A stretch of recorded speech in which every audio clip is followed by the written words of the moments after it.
मैं हूं पीके नागौरी और आप सबका स्वागत है हमारे यूट्यूब चैनल ज्ञान सखा में। तो लीजिए हम फिर हाजिर है संस्कृत का एक नया वीडियो लेकर। पिछले वीडियो में हमने दशम पाठा सुभाषित रत्नानी इस पाठ का पूर्ण अध्ययन किया था। अब आज के वीडियो में हम इसके प्रश्नोत्तर देखेंगे। यदि आपको यह वीडियो अच्छा लगे तो आप इसे लाइक कीजिए, शेयर कीजिए, हमारे चैनल को सब्सक्राइब कीजिए और बेल आइकन को जरूर दबाएं ताकि हमारे अपडेट वीडियो आपको मिलते रहें। तो चलिए शुरू करते हैं आज का वीडियो।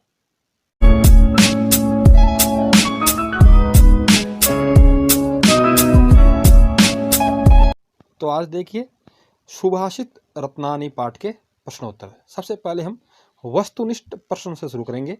पहला सवाल है, पृथ्व्याम त्रिषु रत्नेषु एतत् न गणीयते। पृथ्वी पर जो 3 रत्न है उनमें किसकी गिनती नहीं होती है?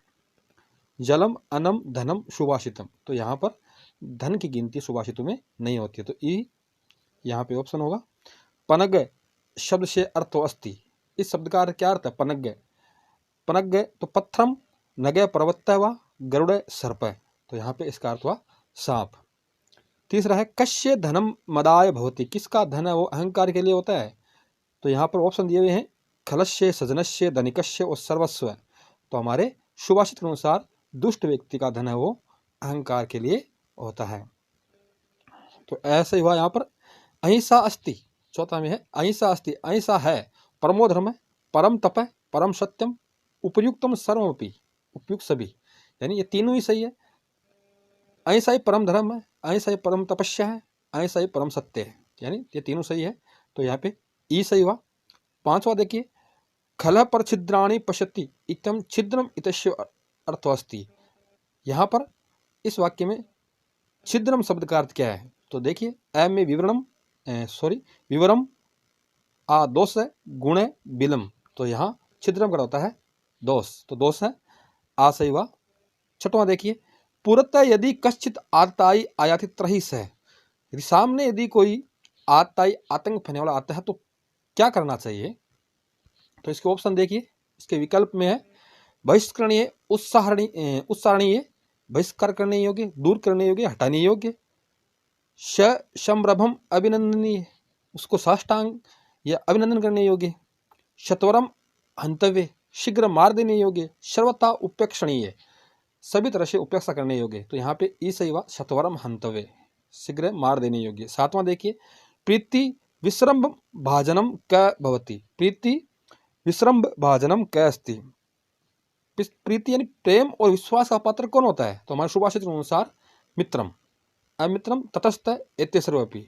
तो इन चारों में से मित्रम है वो प्रेम और विश्वास का पात्र होता है। अब देखिए आठवां, दानम करणीयम। दान करना चाहिए भाग्य अनुकूल सती, भाग्य के अनुकूल होने पर, भाग्य प्रतिकूल सती, भाग्य के प्रतिकूल होने पर, सदैव, सदा, कदापि नहीं, कभी नहीं। तो यहाँ पे ई सही हुआ, सदैव। नौवां देखिए, अधोलिखितेषु असत्यम कथनम अस्ति। यहाँ पे नीचे लिखे हुए जो वाक्य है उनमें असत्य कथन कौन सा है यह बताना है। तो देखिए, शुश्रूषु विद्याम अधिगच्छति। सेवा करने से विद्या प्राप्त होती है, यानी सेवा करना, सेवा प्राण, जिज्ञासु होना, इच्छुक होना, इनसे विद्या प्राप्त होती है। साधो विद्या विवादाय भवति। साधु की विद्या विवाद के लिए होती है। आतताई वधे दोष न भवति। आतंक फैलाने वाले का दोष वध करने पर दोष नहीं होता है। महापुरुषा संगशीला भवन्ति। महापुरुष होते हैं वो संग प्रिय होते हैं। तो यहाँ पे जो आ है, साधु की विद्या विवाद के लिए होती है, यह दुष्ट के लिए होती है, इसलिए यह जो विकल्प है वो गलत है। अब देखिए आगे, लघुरात्मक प्रश्न, लघुत्तर उत्तर देने वाले। तो पहला सवाल है इनमें, अधोलिखिताम प्रश्नानाम उत्तराणी दियंताम। नीचे लिखे हुए प्रश्नों के आपको उत्तर बताने हैं। तो देखिए, कह सुभाषित इति पदस्य क्या अर्थ है? हमारे पाठ के अनुसार सुभाषित का अर्थ क्या है? तो देखिए पाठ में दिया हुआ वैसे है, तद सारभूतम वाक्यम वाक्यांशो वा सुभाषितम कथ्यते यतः श्रुत्वा मनतोष सुखानुभूतिश्च जायते। वाक्य या वाक्यांश का सारभूत सुभाषित कहा जाता है, जिसे सुनकर के मन को संतोष और सुख की अनुभूति होती है, वही सुभाषित कहा जाता है। ऐसा हमारे पाठ परिचय में दिया हुआ है। क्या देखिए, पृथ्व्या कियंती रत्नानि कानि चेतानि। पृथ्वी पर कितने रत्न हैं और वे कौन से हैं? तो इसका उत्तर है, पृथ्व्याम त्रीणि रत्नानि सन्ति। पृथ्वी पर 3 रत्न है और वे है जलम, अनम, सुभाषितम च। गया देखिए, मूढ़ कुत्र रत्न संज्ञा विद्यते। जो मूर्ख लोग होते हैं वो किसको रत्न की संज्ञा देते हैं? किसको देते हैं? मूढ़ पाषाण खंडेशु रत्न संज्ञा विद्यते। मूर्ख लोग होते हैं वो पाषाण खंडों को रत्न की संज्ञा देते हैं। पात्रा पात्र विवेक केन तुल्यम भवति। पात्र और अपात्र की समझ किसके समान होती है? तो यहाँ पे उत्तर देखिए, पात्रा पात्र विवेक धेनु पनगयो तुल्यम भवति। गाय और सांप के समान होती है। अब देखिए आगे, गए अजरा अमरवत किम चिंतयेत प्राज्ञ। अजर अमर मान करके बुद्धिमान व्यक्ति को किसकी चिंता करनी चाहिए? तो यहाँ इसका उत्तर है, बुद्धिमान व्यक्ति को प्राज्ञ अजरा अमरावत विद्यामर्थम च चिंतित, विद्या और धन की चिंता करनी चाहिए। अब क्या देखिए, कुत्र लजा त्यक्त्वा सुखार्थिना, कहाँ लजा को छोड़ करके सुखी रहना चाहिए? इसका उत्तर है, सुखार्थिना धन धान्य प्रयोगेषु विद्या संग्रहेषु आहारे व्यवहारे च लजा त्यक्त्वा। सुख चाहने वाले को धन धान्य के व्यापार या लेन देन में, विद्या के संग्रह में, भोजन में और व्यवहार करने में लज्जा को छोड़ देना चाहिए, तो वह मनुष्य सुखी रहेगा। अच्छा देखिए, मित्रम इति पदम दयम अक्षरम वा सात दयम अक्षरम वा। मित्र में दो अक्षर कौन से हैं? तो देखिए यहाँ पर मित्रम मी प्लस त्र इति पदम दयम अक्षरम अस्ति, ये दो पद है। अब देखिए, जय धनस्य पूर्णिता हरता च को अस्ति। धन को देने वाला और हरने वाला कौन है? धनस्य पुरीता हरता च हरि अस्ति। भगवान है वो धन देने वाला और नष्ट करने वाला, छीनने वाला है। अब देखिए दूसरा सवाल, कै खंड कै ख खंडेन स यथोचितम योजयतु। खंड कै को खंड ख से जोड़ना है, तो मैंने आपको सीधा ही यहाँ पे जोड़ के बताया है। खलय छिद्रान्वेषणम, ये हमारे पाठ में आया हुआ है। पात्रम धेनु, ये सुभाषित के अनुसार है। अपात्रम पनगय, पात्र वो गाय है, अपात्र वो सांप है। खननम, खनन किससे? खनित्रेण, खोदने के साधन से। मित्रम शोक राति परित्राणम, जो मनुष्य को दुखों से बचाता है, शोक से बचाता है। राम है, राम है वो वानरों के समूह से जुड़े हुए हैं। विद्या ज्ञानाय विवादाच, विद्या ज्ञान और विवाद के लिए होती है। ज्ञान साधु के लिए, विवाद है वो दुष्ट के लिए। शक्ति रक्षणाय पीड़नाय च, शक्ति वो रक्षा करने के लिए और पीड़ित करने के लिए होती है। रक्षा करने के लिए सज्जन व्यक्ति के लिए और पीड़ा देने के लिए दुष्ट व्यक्ति के लिए। आगे देखिए, धनम दानाय मदाय च, धन दान देने के लिए और अहंकार के लिए। दान देना सज्जन व्यक्ति के लिए और अहंकार है वो दुष्ट व्यक्ति के लिए। गोपाल सांघिक कृष्ण, ग्वालों के समूह से कौन संबंध है? कृष्ण। तो हमने यहाँ पे दूसरा सवाल देखा। अब देखिए तीसरा सवाल, अधोलिखितानाम पदानाम पर्याय पदानी पाठात आकृष्य लिखतु। नीचे कुछ पद दिए गए हैं, उनके पर्याय पदों पाठ से चुन करके हमें यहाँ पे लिखना है। तो देखिए, पानीयम, पानीयम शब्द के लिए वो जलम और वारिस शब्द है वो हमारे पाठ में आया हुआ है। दुग्धम, दूध के लिए पय शब्द आया हुआ है। गौ, गौ के लिए धेनु शब्द हमारे पाठ में आया हुआ है। सर्प, सर्प के लिए पनग शब्द है वो हमारे पाठ में आया हुआ है। दुर्जन है, इसके लिए खल शब्द आया हुआ है। धनम, धनम के लिए अर्थम आया हुआ है। शत्रु शब्द के लिए अराती आया हुआ है। भाग्यम, भाग्यम के लिए विधि शब्द आया हुआ है। वासुदेव के लिए कृष्ण आया हुआ है। और सुहृद के लिए मित्र शब्द है, मित्रम शब्द है वो हमारे पाठ में आया हुआ है।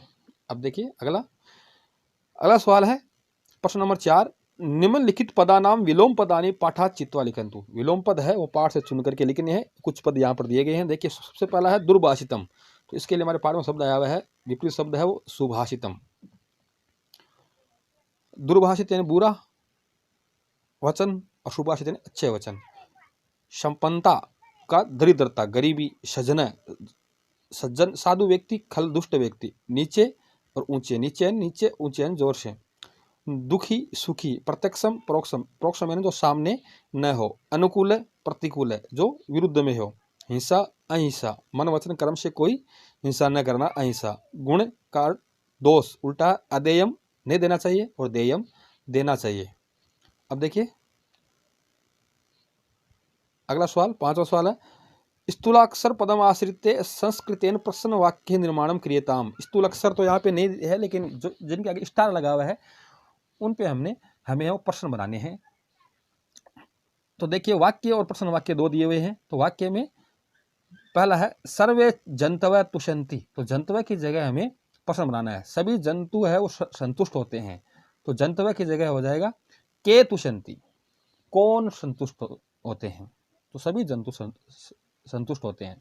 काको न गरुड़ायते, कौवा है वो गरुड़ नहीं होता है। कै न गरुड़ायते, तो कौन गरुड़ नहीं होता है। खलस्य विद्या विवादाय भवति, दुष्ट की विद्या है वो विवाद के लिए होती है। तो हम प्रश्न हिंदी में बनाते हैं, किसकी विद्या विवाद के लिए होती है, किसकी, यानी कश्य, कश्य विद्या विवादाय भवति। साधो विद्या ज्ञानाय भवति, साधु की या सज्जन की विद्या वो ज्ञान के लिए होती है। तो ज्ञान शब्द की जगह हमें प्रश्न बनाना है, तो किस सज्जन की विद्या किसके लिए होती है, किसके लिए, चतुर्थी विभक्ति होगी। तो साधो विद्या कस्मै भवति, कस्मै में चतुर्थी विभक्ति है। अब देखिए पांचवा, वर्जयेत तादृशम मित्रम, छोड़ देना चाहिए वैश्य मित्र को।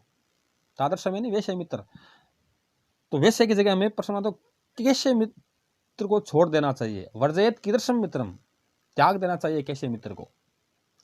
आततायिनम हन्यात, आतंक फैलाने वाले का वध कर देना चाहिए, मार देना चाहिए। तो किसको मार देना चाहिए, तो द्वितीय विभक्ति हो जाएगी कम हन्यात है। सातवां है विधौ अनुकूले देयम, विधि के अनुकूल होने पर देता है। तो विधौ शब्द किसके अनुकूल होने पर, कस्मिन अनुकूले देयम, किसके अनुकूल होने पर।